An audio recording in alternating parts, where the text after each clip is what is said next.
Fala galera! Todo mundo bem? Tudo certo por aí? Sobreviver à semana de provas? Semana passada foi uma semana meio complicada. Tanto que a gente nem teve vídeo, né, do programa de monitoria. Essa semana a gente vai lançar dois vídeos. O primeiro deles, que é o de hoje, vai ser... A gente vai fazer uma introdução ao tecido conjuntivo, porque ele é bem amplo, né? E a gente vai começar na primeira das subdivisões dele, que é o tecido conjuntivo propriamente dito. Então, sem mais delongas, simbora lá.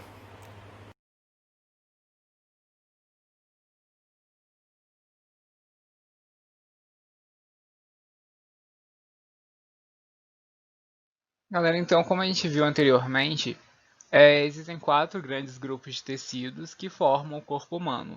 São eles o tecido epitelial, que a gente viu no nosso último encontro, o tecido muscular, o tecido nervoso e o tecido conjuntivo, que vai ser o objeto de estudo do nosso encontro hoje.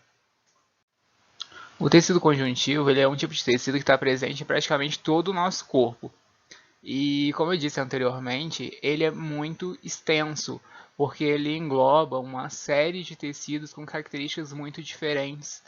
A gente vai pormenorizar cada uma delas e falar um pouquinho mais sobre elas ao longo dos encontros que a gente vai tendo, tá bem? O tecido conjuntivo ele vai apresentar duas divisões iniciais. O tecido conjuntivo, propriamente dito, e o conjunto que engloba os tecidos conjuntivos especiais. O tecido conjuntivo, propriamente dito, ele vai se subdividir em tecido frouxo, tecido conjuntivo frouxo, tecido conjuntivo denso. O tecido conjuntivo denso ainda vai se subdividir de duas formas: o conjuntivo denso modelado e o conjuntivo denso não modelado, ou fibroso. Dentro da ramificação de tecidos conjuntivos especiais, a gente vai encontrar o tecido conjuntivo adiposo, o tecido conjuntivo cartilaginoso, o tecido conjuntivo ósseo e o tecido conjuntivo hematopoético. Esse slide eu coloquei só para diversificar mesmo, para ilustrar, na verdade, a diversificação de tecidos conjuntivos que a gente dispõe. Acima, da esquerda para a direita, a gente encontra o tecido adiposo, células do tecido conjuntivo frouxo, né? Seguindo no sentido horário, a gente tem o tecido ósseo, o tecido cartilaginoso, o tecido conjuntivo fibroso, sangue, assim, e cada uma das células identificadas são células próprias daquele tecido conjuntivo, que células que a gente também vai estudar individualmente quando a gente for ver cada um desses tecidos. Aqui, nesse slide, a gente tem só uma ilustração da microscopia de alguns tecidos conjuntivos. Vocês podem ver o tecido conjuntivo frouxo, o tecido conjuntivo adiposo, o conjuntivo denso, o conjuntivo ósseo, o conjuntivo cartilaginoso e o tecido conjuntivo reticular. E vocês acharam que eu não ia falar da embriogênese do tecido conjuntivo? Lá vem o maluco de novo falar lá da embriologia dos três folhetos embrionários. Sim, é necessário falar dos três folhetos embrionários para falar de tecido conjuntivo. Por quê? Muita gente sente dificuldade de estudar tecido conjuntivo porque são tecidos muito diferentes. Por que, que a gente aglutinou todos esses tecidos dentro de uma classificação só?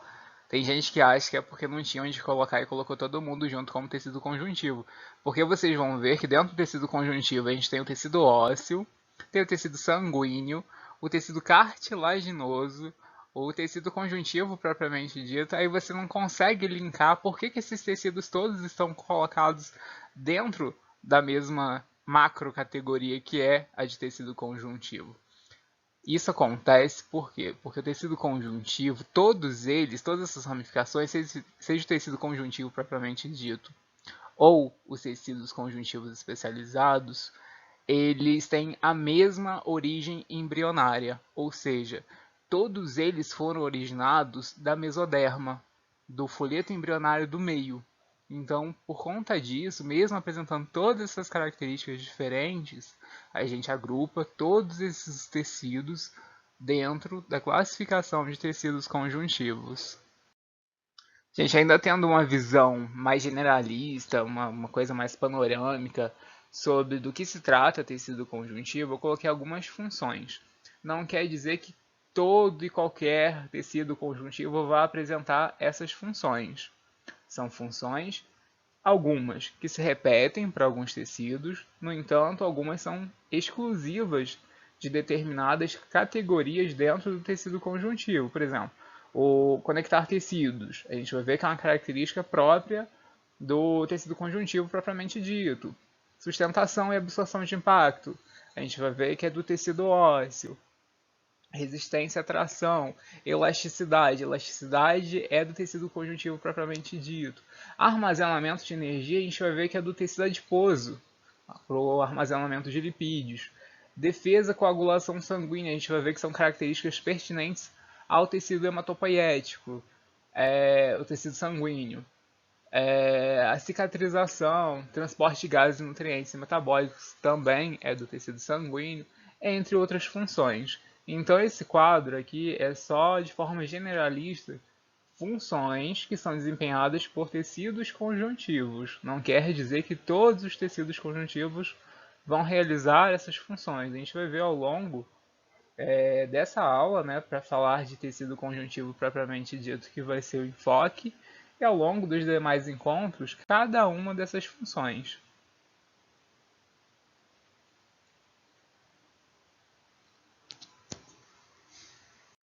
Então, como eu tinha mencionado anteriormente, hoje a gente vai dar início à revisão de tecido conjuntivo, começando por ninguém mais, ninguém menos que o tecido conjuntivo propriamente dito, que a gente vai chamar de TCPD, a abreviatura de tecido conjuntivo propriamente dito.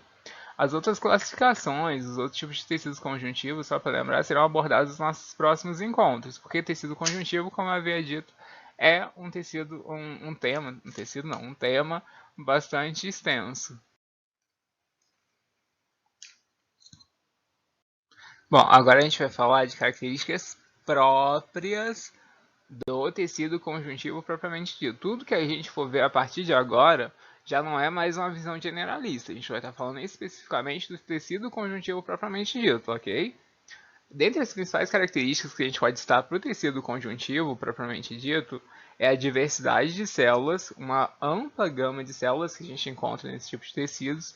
São mais ou menos 6 que a gente vai identificar cada uma delas, falar um pouquinho sobre elas. Qual a função, se são transitórias, se são fixas, enfim. Também a abundância de matriz extracelular. Quando a gente estudou tecido epitelial, a gente viu que há pouca substância intersticial entre as células, há pouca matriz extracelular. Aqui no tecido conjuntivo vai ser totalmente diferente. Aqui a gente vai ter abundância, vai ter em quantidade exacerbada de matriz extracelular. E também vale lembrar que o tecido conjuntivo ele é um tecido inervado e irrigado, diferente do tecido epitelial também, que era um tecido avascularizado. Estão lembrados? A gente ia concluir o pensamento no último slide, terminei passando e não concluí. Por que tecido conjuntivo propriamente dito tem esse nome? Ele recebe esse nome porque ele é realmente o tecido que vai exercer a atividade de conjunção, ou seja, de unir estruturas histológicas, outros tecidos do corpo. Então, por isso que se chama tecido conjuntivo propriamente dito, tá? Falando da composição do tecido conjuntivo, propriamente dito, a gente vai ver que ele é composto por matriz extracelular, por células e por fibras. Como é que é essa matriz extracelular? Essa matriz extracelular, como a gente viu, é abundante em quantidade. A composição a gente vai ver no slide seguinte. Essa matriz extracelular a gente identifica como substância fundamental amorfa. A gente vai falar um pouquinho melhor dela no próximo slide. As células que a gente encontra no tecido conjuntivo propriamente dito são diversas. São elas fibroblastos, adipócitos, mastócitos, células mesenquimais, também chamadas de células mesenquimatosas, macrófagos e monócitos. A gente vai ver cada uma dessas estruturas mais para frente também. E também, na sua composição, a gente encontra fibras. Essas fibras podem ser de 3 tipos: fibras elásticas, fibras colágenas e fibras reticulares. Galera, aqui eu vou abrir só um parêntese. com relação à matriz extracelular. Muitos autores colocam tudo junto, colocam a matriz extracelular como um grande grupo, e dentro desse grande grupo matriz extracelular, eles dividem substância fundamental amorfa e fibras. Aqui eu quis colocar separados, como 3 pontos distintos, só para ficar mais claro, para a gente não criar mais um subgrupo dentro de um grupo, ficar aquela coisa louca. Então, vocês podem encontrar matriz extracelular para alguns autores, divididos em substância fundamental amorfa e fibras, tá? Só para entender. Então vamos falar então da substância fundamental amorfa. Ela tem na sua composição água, íons, proteínas, glicosaminoglicanos ácidos, proteoglicanos e glicoproteínas adesivas. Sobre a matriz extracelular, é importante a gente frisar que ela tem uma quantidade muito grande de água. E é justamente a presença dessa água que possibilita a difusão de nutrientes, gases e resíduos metabólicos das células. Os íons, eles atuam de modo... Gente, desculpa, deu um problema técnico aqui, tive que pausar a gravação. Eu estava falando que os íons, eles atuam de forma a regular o potencial osmótico dos tecidos. Então, também são de fundamental importância sua presença ali na substância fundamental amorfa. E outro ponto que eu gostaria de chamar a atenção são para as glicoproteínas adesivas. Elas geram adesão na interface célula-matriz extracelular. Agora eu vou falar de forma generalista aqui sobre matriz extracelular do tecido conjuntivo. Vocês vão observar ao longo das nossas revisões que a matriz extracelular do tecido conjuntivo ela tem uma consistência muito variável, dependendo do tecido conjuntivo do qual a gente está falando. A gente vai ver matriz extracelular com substância muito dura, como é o caso do tecido ósseo. A gente vai ver matriz extracelular com muita quantidade de líquido, como é o caso do tecido sanguíneo. No caso específico da matriz extracelular, da substância amorfa, do tecido conjuntivo, a gente vai perceber que ela tem uma consistência mais gelatinosa, tá bom? Agora que a gente já viu como que é a composição da matriz extracelular do tecido conjuntivo propriamente dito, a gente vai se dedicar a conhecer um pouquinho das células que compõem esse tecido, a começar pelos fibroblastos. Afinal de contas, quem são os fibroblastos? Os fibroblastos são células que produzem as fibras que a gente encontra no tecido conjuntivo propriamente dito. Tanto as fibras colágenas quanto as fibras reticulares e assim como as fibras elásticas. Os fibroblastos, eles também podem ser chamados de fibrócitos. Eles recebem o nome de fibroblastos devido à grande quantidade de atividade celular que eles desempenham. Quando eles vão ficando células maduras, mais velhas, eles recebem o nome de fibrócitos. Aqui eu convido vocês a pensarem sobre o uso de desinências, de prefixos e sufixos dentro do estudo da biomedicina.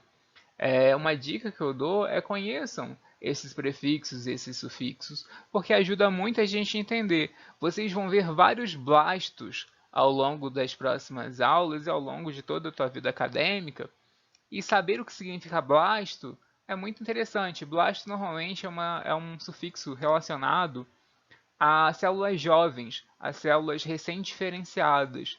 Então, o ócitos, no caso de fibrócitos, vai estar sempre relacionado a células mais antigas, células maduras. Então, a gente vai ver fibrócitos e fibroblastos. Ócitos, células mais maduras, blastos, células mais novas. A gente vai ter eritroblastos, vai ter osteoblastos, vai ter condroblastos. Assim como a gente vai ter condrócitos, eritrócitos, falando de células maduras do mesmo tipo sanguíneo, do mesmo tipo de tecido, né? Então fica a minha dica para se atentar a isso, porque ajuda bastante na hora de relacionar e associar os nomes das estruturas histológicas que a gente vai ver. Voltando aqui para o estudo dos fibroblastos, a gente vê que ele apresenta forma estrelada, né? Eles têm núcleo grande, participam ativamente do processo de cicatrização. E os fibroblastos, eles surgem do processo de diferenciação de células mesenquimatosas, que a gente vai falar já já. Ah, gente, outra coisa que eu ia falar aqui rapidinho sobre os fibroblastos é que a demanda por produção de fibras a nível celular ela é orientada pela demanda do corpo.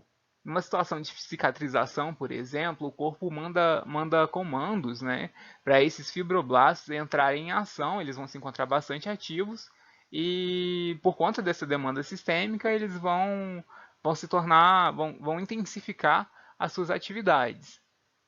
Agora, voltando aqui para o slide atual, a gente vai falar sobre células do tecido conjuntivo propriamente dito, que são os adipócitos.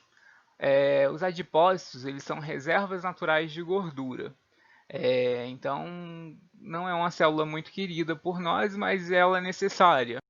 Elas servem, né, elas têm por principal função o armazenamento de gordura, como eu disse, que é um grande reservatório energético que, no caso, se você não gasta o suficiente, a tendência é que você acumule gordura dentro desses adipócitos, né, como uma forma de reserva de acesso para o corpo num caso de necessidade, reserva energética. É importante salientar que, no caso, os adipócitos que aparecem no tecido conjuntivo propriamente dito, eles sempre vão aparecer de forma dispersa, isolados, vão aparecer diferente dessa imagem que está aparecendo aí dessa microscopia, ó, essa microscopia aqui de baixo. Né? Porque aqui eles estão todos aglutinados, esse aglomerado aqui é típico do tecido adiposo. No tecido conjuntivo propriamente dito, como eu havia dito, eles vão se apresentar de forma dispersas, né, isolados. A célula do adipócito, ela tem essa forma arredondada, ela se constitui como um grande vacúolo central contendo lipídios, nos quais são armazenadas as substâncias energéticas, que é o lipídio, a gordura. Além dos adipócitos, dos fibroblastos, a gente também encontra os mastócitos dentro do tecido conjuntivo propriamente dito. São células que produzem histamina. É uma substância. O que é histamina, afinal de contas? A histamina é uma substância vasodilatadora, que aumenta o fluxo sanguíneo no caso de uma resposta imunológica, por exemplo, como reações alérgicas. Os mastócitos eles também são ricos em heparina, que é uma substância anticoagulante, ou seja, que age sobre o processo de coagulação do sangue. A gente vê que o mastócito ele apresenta essa forma ovoide, né? Ele apresenta um núcleo central e esses grânulos citoplasmáticos roxinhos, um rosa que está aparecendo aí, são grânulos de heparina e histamina. Eles, no caso, como eu disse, eles participam de reações alérgicas, imunológicas e muitas das vezes estão associados a vasos sanguíneos e lâminas próprias. Eles são muito encontrados no tecido conjuntivo frouxo, que a gente vai ver mais para frente. Outro tipo celular que a gente encontra no tecido conjuntivo propriamente dito são as células mesenquimais ou mesenquimatosas. Essas células elas são encontradas nesse tecido, porém elas não possuem características próprias de tecido nenhum. Elas, no entanto, apresentam potencial de diferenciação em outras células diferentes do tecido conjuntivo. Elas apresentam um potencial semelhante ao de células-tronco, no entanto, é muito mais limitado. São células que não podem se diferenciar em qualquer célula do corpo, como a gente viu. Elas não têm essa totipotência. No entanto, elas têm um potencial de diferenciação menor ali, um campo mais amplo que uma célula comum, no entanto, não tão amplo quanto uma célula-tronco. Aqui, para título de ilustração sobre células mesenquimais, eu deixei um processo de diferenciação, uma célula mesenquimal podendo dar origem, através de diferenciação, para um fibroblasto, ou para um adipócito, ou para um osteoblasto, que é uma célula do tecido ósseo, um condroblasto, que é uma célula do tecido cartilaginoso. Então, só para vocês terem a dimensão de que há uma célula com capacidade de diferenciar em células de tecidos conjuntivos diferentes. Então, fica aí a observação. No tecido conjuntivo, a gente encontra macrófagos. O que são os macrófagos? Os macrófagos são células de defesa do sistema imunológico. Na verdade, eles são monócitos, eles são chamados de monócitos, são produzidos como monócitos. Quando estão felizes lá na corrente sanguínea circulando pelo corpo, são monócitos. Quando eles adentram o tecido cartilaginoso, eles passam a se chamar macrófagos. Eles são a mesma estrutura, mas eles passam a se chamar macrófagos. Então, são células do sistema imunológico. Eles possuem essa forma ameboide, como vocês estão vendo no esquema. Na lâmina histológica, é essa estrutura mais central. Ele tem um núcleo grande. Ele atua com o processo de fagocitose de agentes invasores, micro-organismos, corpos estranhos que aparecem, e eles também servem para alertar o sistema imune sobre a presença desses mesmos invasores. Por exemplo, quando você se corta, quando se machuca, entrou uma bactéria, entrou sujeira, são os macrófagos que vão chegar lá, vão englobar aqueles corpos estranhos e fazer a fagocitose para combatê-los. Eles, como eu disse, eles alertam o sistema imune quando eles não conseguem dar conta sobre a presença dos corpos estranhos. Os macrófagos, como eu citei no começo, eles são células que, embora sempre sejam presentes no tecido conjuntivo propriamente dito, eles pertencem ao sistema hematopoético, ao tecido hematopoético. Ele também é um tecido conjuntivo, ele é uma célula de tecido conjuntivo, no entanto, ela não é uma célula própria do tecido conjuntivo propriamente dito, ele não é produzido ali, ok? E como eu disse, os macrófagos eles são um produto da diferenciação de monócitos. Gente, por último, e não menos importante, dentre as células que a gente encontra no tecido conjuntivo propriamente dito, a gente observa a presença de leucócitos. Leucócitos são células sanguíneas, são grupos de células sanguíneas que migram para o tecido conjuntivo, auxiliando no sistema imunológico, nas atividades do sistema imunológico para o tecido conjuntivo propriamente dito. Agora que a gente já conhece todas as células que compõem o tecido conjuntivo propriamente dito, é importante salientar que algumas células são residentes, são sempre encontradas no tecido conjuntivo, como os fibroblastos, os adipócitos, as células mesenquimatosas. No entanto, existem outras células que são transitórias, migratórias. Elas não são naturais e obrigatoriamente presentes em todas as porções do tecido conjuntivo. São os macrófagos, os linfócitos, os mastócitos. Linfócito, lembrando que é um subgrupo dos leucócitos, tá? A título de ilustração, eu deixei esse slide onde a gente vê as células fixas e as células transitórias que a gente encontra no tecido conjuntivo propriamente dito. Beleza? Para finalizar, para a gente terminar de falar da composição do tecido conjuntivo propriamente dito, a gente vai falar sobre as fibras, que, como eu havia mencionado, alguns autores colocam junto a matriz extracelular como um subgrupo, e eu coloquei aqui diferenciado só para chamar mais a atenção de vocês. Essas fibras, elas são fibras colágenas, fibras elásticas e fibras reticulares. E lembrando que as fibras elas são estruturas importantíssimas para o tecido conjuntivo propriamente dito. As fibras elásticas elas são formadas por elastina e fibrilina, e elas têm por função conferir elasticidade ao tecido conjuntivo propriamente dito. Por exemplo, a derme, que é a segunda camada da nossa pele, é formada por tecido conjuntivo propriamente dito. Por isso que ela apresenta elasticidade, porque ela é rica em fibras elásticas. Temos também as fibras colágenas, que são aquelas que se apresentam em maior quantidade no tecido conjuntivo propriamente dito. O colágeno ele assume o papel de dar resistência à tração, O tecido, por trações mecânicas, o tecido termina tendo que ter essa resistência. Então, o colágeno é a fibra responsável por fornecer essa característica ao tecido conjuntivo propriamente dito. As fibras colágenas, elas são ricas em colágeno do tipo 1.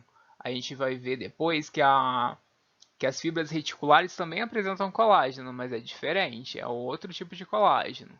As fibras reticulares elas são as mais fininhas, as mais delgadas fibras que a gente encontra no tecido conjuntivo propriamente dito. Elas servem para dar sustentação às fibras colágenas propriamente ditas, as do tipo 1, e serve também para ligar tecidos vizinhos, circunadjacentes. E dependendo do tecido em que elas se localizam, as fibras reticulares também podem assumir outras funções, que não só sustentação e ligar tecidos, como, por exemplo, o auxílio do sistema imunológico nos tecidos linfóides. As fibras reticulares elas são ricas em colágeno do tipo 3 E como a gente viu, elas são responsáveis pela união tissular e por sustentação de células. Agora a gente vai falar da classificação do tecido conjuntivo propriamente dito. O tecido conjuntivo propriamente dito, ele se divide em dois grandes ramos: o tecido conjuntivo frouxo e o tecido conjuntivo denso, sendo que o tecido conjuntivo denso ele ainda se subdivide em tecido conjuntivo denso modelado e tecido conjuntivo denso não modelado. A gente vai ver essas três estruturas nos próximos slides. De modo geral, o tecido conjuntivo frouxo é aquele que realiza a função de preenchimento no nosso corpo, ou seja, ele preenche espaços não ocupados por outros tecidos. Além do preenchimento de espaços, a manutenção da união tissular, a união intertecidual, também aparece como uma das principais funções desse tecido. Além do mais, ele é responsável pela nutrição e trocas gasosas do tecido epitelial. Lembram? Olha só. Vamos tomar como exemplo a camada papilar da pele. Nessa região, o tecido conjuntivo, propriamente dito, ele fica logo abaixo, da epiderme, na derme. Se lembra que eu havia dito no último vídeo que o epitélio é avascularizado, que ele não tem irrigação própria, irrigação sanguínea, e que sua nutrição e oxigenação dependem do tecido conjuntivo localizado abaixo da lâmina basal? Então, para dar suporte metabólico para o tecido epitelial, era desse tecido conjuntivo que a gente estava falando, do tecido conjuntivo frouxo. Pois é ele que vai fornecer água, nutrientes, vai receber os metabólitos celulares, vai fazer toda essa interface de comunicação metabólica com o tecido localizado acima, que é o epitélio. Também observamos que o tecido conjuntivo frouxo, pela posição em que ele se encontra, ele atua diretamente na defesa contra infecções, infecções do tecido epitelial, da derme, e no processo de cicatrização. Ele possui também outras funções, mas essas, sem dúvida, são as principais. Observamos que ele é amplamente distribuído pelo corpo, o tecido conjuntivo frouxo, ele é ricamente inervado e irrigado, ele tem uma consistência mole, que cede à pressão, dando elasticidade. Por isso, ele é rico em fibras elásticas e fibras colágenas. E tem por funções aquelas que eu já citei, de preenchimento de espaços, manutenção de tecidos, nutrição e trocas gasosas do tecido epitelial, defesa contra infecções, processo de cicatrização, entre outros. Recebe esse nome de tecido conjuntivo frouxo porque as fibras elas estão frouxamente dispostas, as células dispersas, a substância fundamental amorfa está abundante. Eles formam lâminas próprias, principalmente, e contém um número significativo de células transitórias, que são essas células, como os macrófagos, os leucócitos, como a gente viu anteriormente. O tecido conjuntivo denso, ele é subdividido em não modelado e modelado, que a gente vai pormenorizar a seguir. Gente, então a gente vai começar o tecido conjuntivo denso falando do não modelado. O não modelado, ele recebe esse nome porque as fibras colágenas que o compõem, elas não são tão organizadas. Elas não possuem um formato específico, elas não estão dispostas em uma direção única. Essas são as características que determinam o tecido conjuntivo denso não modelado. Normalmente, ele atua no processo de sustentação de outros tecidos do corpo, como é o caso, por exemplo, da derme, na camada abaixo do tecido frouxo que forma a derme, para sustentar a epiderme, a gente encontra tecido denso não modelado, tecido conjuntivo denso não modelado. Percebemos que eles são ricos em fibras colágenas dispostas em feixes, agrupadas em feixes, e que essas fibras elas estão em todas as direções, elas não estão dispostas num sentido único. E as funções a gente cita aí suportar o estresse mecânico, que é a capacidade de ter resistência e elasticidade, e elas também são encontradas em cápsulas protetoras de diversos órgãos internos, como os rins, o baço, o fígado, o testículo, enfim. Outra coisa, o tecido conjuntivo denso não modelado também é conhecido como denso fibroso ou denso irregular, beleza? E como a gente viu, só para relembrar, ele é encontrado principalmente na camada reticular da pele, logo abaixo da camada papilar e do tecido conjuntivo frouxo, tá? E uma última situação é que ele normalmente é um tecido pobre em células, mas muito rico em fibras colágenas. Então, são essas observações que eu tenho para fazer com vocês na nossa revisão de tecido conjuntivo denso não modelado. Passamos para o próximo. E o último ponto que eu queria chamar a atenção para o caso do tecido conjuntivo denso não modelado é que essa configuração das fibras dispostas, né, em várias direções, de forma não paralela, é muito importante para esse tipo de tecido, também para dar resistência, firmeza ao tecido para eventos tracionantes que vêm de direções diversas. Já que como as fibras são dispostas de forma aleatória para direções diversas, eventos tracionantes, né, forças, pressões mecânicas que venham de diferentes direções terminam sendo amortecidas e melhor recepcionadas por esse tipo de tecido. O tecido conjuntivo denso modelado ele vai apresentar uma característica diferente sumariamente do tecido denso não modulado, que é a disposição das fibras colágenas. A disposição das fibras colágenas do tecido conjuntivo denso modelado, ela é muito bem organizada. Elas estão dispostas paralelamente e sempre na mesma direção, diferente do que acontece no não modelado. E isso termina configurando para o tecido mais resistência e uma apresentação mais específica, que apresenta um formato mais específico. É o tipo de tecido conjuntivo que a gente encontra normalmente nos tendões e nos ligamentos, né? Tendões são as estruturas que ligam músculos aos ossos, enquanto que os ligamentos são estruturas que ligam ossos a articulações.